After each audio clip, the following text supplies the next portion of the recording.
Clear. 3 number ফিতনা ছিল কিসের ফিতনা দেখি কে বলতে পারে?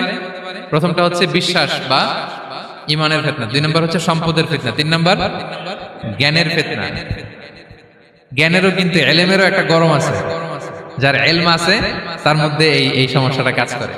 সেটার জন্য আল্লাহ তাআলা মুসা আলাইহিস সালাম খিজির আলাইহিস সালামের ঘটনা বলেন। আমি খুব সংক্ষেপে বলবো, সময় কম। মুসা আলাইহিস সালাম হচ্ছে বনি ইসরাইলের নবী, আর খিজির আলাইহিস সালাম কেউ বলেছেন নবী, কেউ বলেছেন আল্লাহর ওলি।